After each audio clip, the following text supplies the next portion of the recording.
In this video, I'm going to cover 3 simple tips that are going to make your stop motions look a lot better.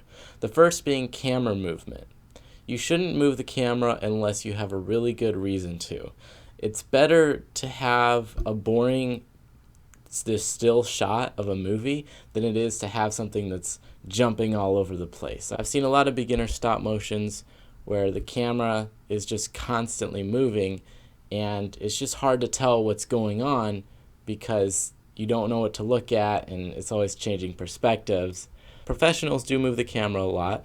Some of them, they'll do like tracking shots, like where they're moving the camera along with a car or something, or some people flip different camera angles to keep the tension of the viewer. But generally speaking, when you're a beginner, you don't want to do that. It's better to focus on getting smooth animation and just leaving the camera where it is, because it'll be easier to follow the characters and know what's going on. So what you want to do is you want to secure the camera and the set. So you can build a little camera cradle out of Legos. It's pretty easy if you're doing a phone or something. Most phones without a case will fit right in between where one brick would go. They're about 1 brick wide.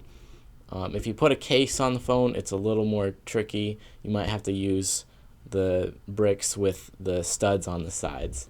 But then once you build something to hold your phone, you can secure it with masking tape or putty. You also want to secure your set with masking tape or putty or something, because you might bump something, and you don't want set bumps in your movie. Which, speaking of set bumps, you can actually use camera movement to kind of fix them. If you don't want to redo the stop motion, you can just change the camera angle, and a lot of times the viewers won't notice that something moved.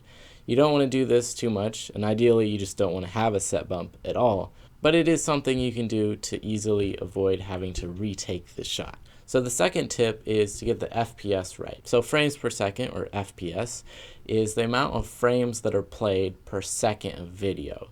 There's a lot of technical stuff around like what FPS you should use, but when you're first starting out, really just pick whatever FPS makes your movie look good. Just whatever gets it at the right speed that just looks the most natural. In the next video, I'm actually going to tell you why that's not a good idea, but for now, as a beginner, it's really not that big of a deal. Just pick whatever looks good.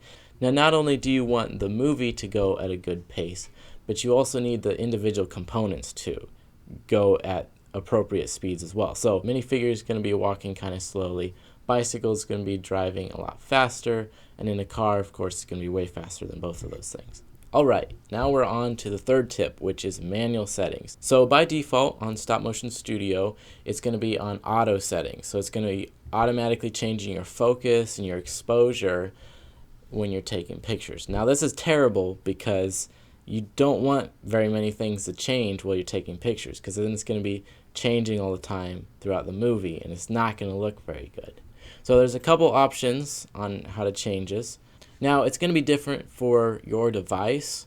The settings aren't the same across devices, but there should be the general sections of auto, lock, focus, and exposure, and then full manual. So the lock, focus, and exposure is really good for beginners because you just tap on whatever you want to focus. It'll adjust everything to make it look right, and then it won't change it until you touch something else and focus on it. So generally, if you just want to focus on your subject and then not touch the screen again until you need to change the focus, because every time you tap it, it is going to change, and it might not just change the focus, it might change the lighting as well. So you want to make sure not to change it very often. Now the third option is to just use full manual settings. Now this is what I use. You can just get a full control of what you're doing. It's better because you can change the focus on your character without having to worry about the lighting being changed. Now there's a lot of different options with the manual settings, so I'm just going to go through all of those really quickly. So the first setting in manual settings is going to be white balance. This is how yellow or blue the footage is. Sometimes if you want a night scene, you might want it a little blue. If it's like a warm, sunny day, it might be a little yellow. The next setting is focus, pretty self-explanatory, but instead of tapping to focus, like on the setting where you locked exposure and stuff, you can scroll left or right to focus on stuff that's really close or way in the back.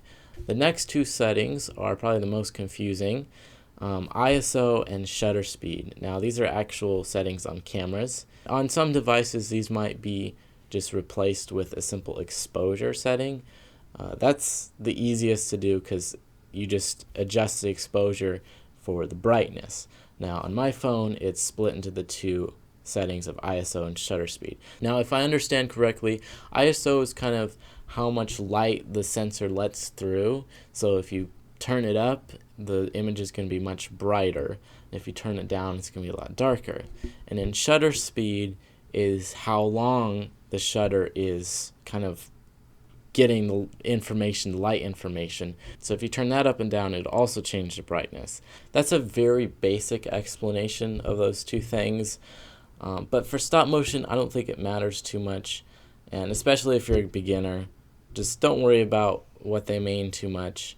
I think it's better just to keep the ISO on the lower side and to adjust the shutter speed to make it brighter. So anyway, with those 3 tips, your stop motions should be looking a lot better. In the next video, we're going to learn some more techniques on how to make your animation smoother and just look more natural.